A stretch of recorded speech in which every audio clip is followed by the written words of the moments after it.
Today I'm going to be talking about transplanting seedlings like this.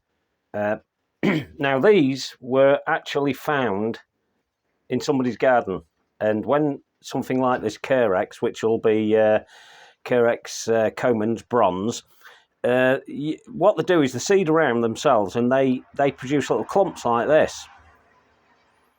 So what I'm going to do today is show you how to turn that one clump into a few plants. Now, I can't say how many's going to be in there. Also, while we're at it, there's one here called Carex Grayi. This is more of a sedge than it is a grass, really. But it has this unusual type of seed head. Now, you can take those seeds and you can collect them and you can produce more plants from that. But to be quite honest, the garden I'm in at the moment, there are so many different seedlings of that particular grass and this one as well that there's no point. Just pick them out. Now, these are grasses that, to be quite honest, I wouldn't usually bother with because I do a little bit of selling of my own grasses, and I hope to have the better ones, so the less common grasses. But here we go. We're going to show you how we do some of the more common grasses. Now, to start with, you need a good quality compost. Now, what I just use this really friable one that's done by Plant Grow UK that I get it from, and they produce some lovely composts like this one.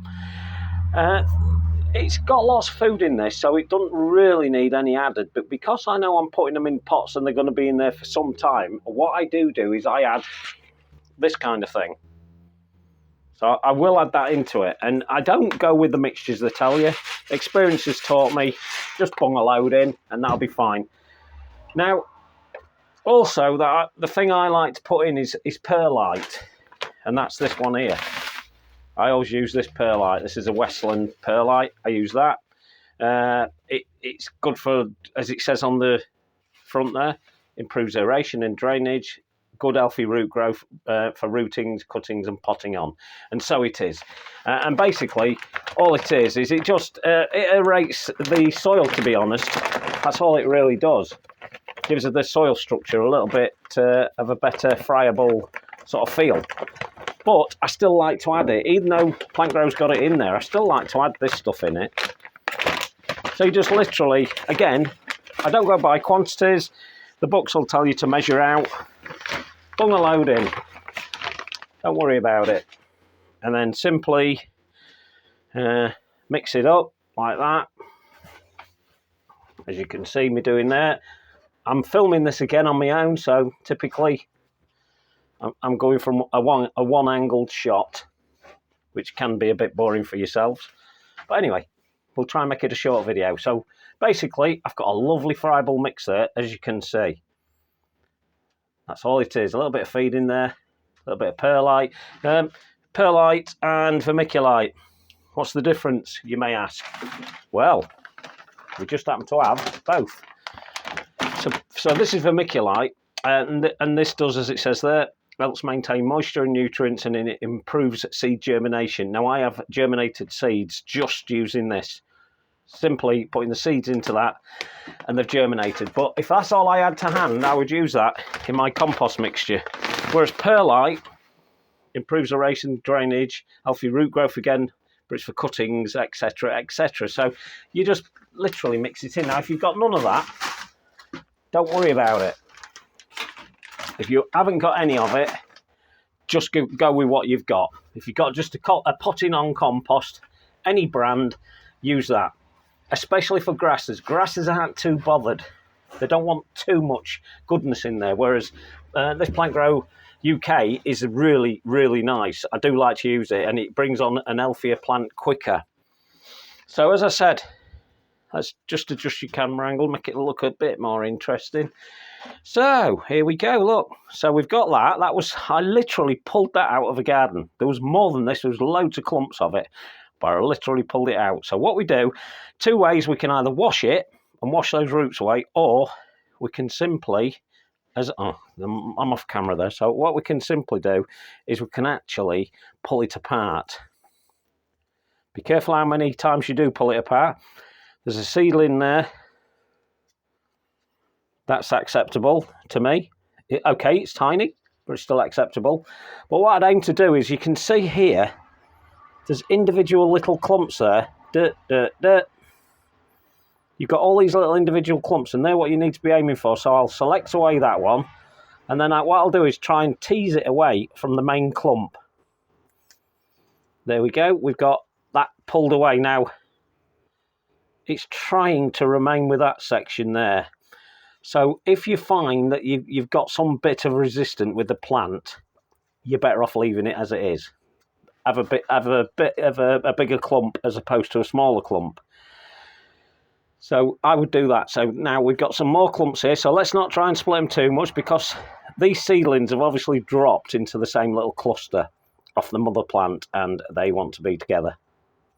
So there we go. So there's another cluster of plants, but you can, if you're a nurseryman, they'll split these into the individual little leaves, and away they go. But don't go too small. If you're a novice at this, do not go any smaller than that. As you can see, that's a nice clump. That'll bulk up really quickly. Then I've got a third one here. I'm just seeing if it's worth splitting this.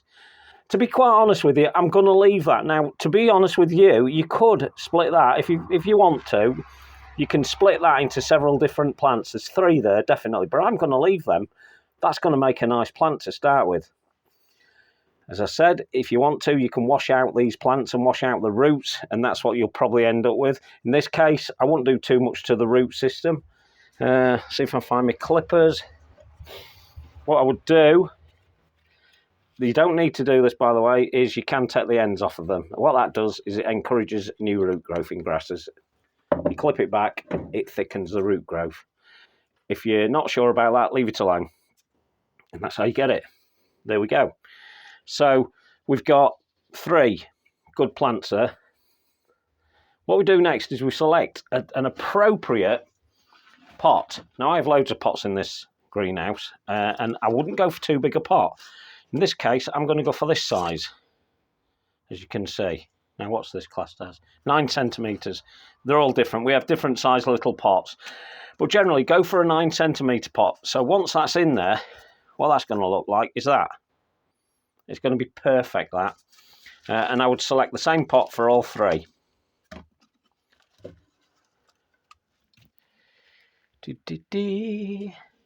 Bear with me.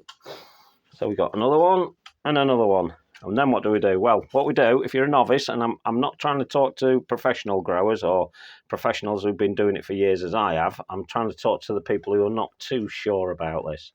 So all we do, we put some in there, like that. We put the compost into the base, and we just drop the plant in. Now, I tend to hold the plant like this, and then I drop more compost in around it. If it's not in the right position, I try and centre them. If it's not centred, just push it around. Don't worry about it. And it's as simple as that.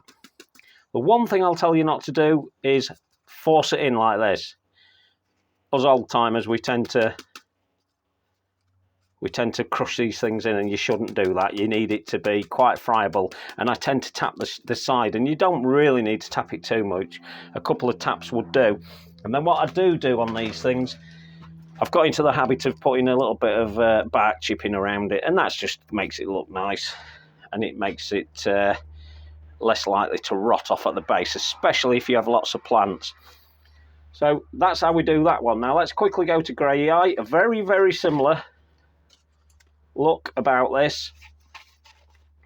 You can see it's got all this root system, and again, with this one, if you feel away at it, you can feel, well, you can't, but I can feel that it's got quite a chunky root zone, which it will have.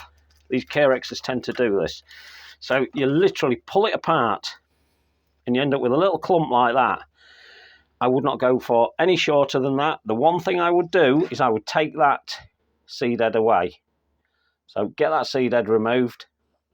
See if we can focus in on it at a close-up. No, don't want to do it. Never does.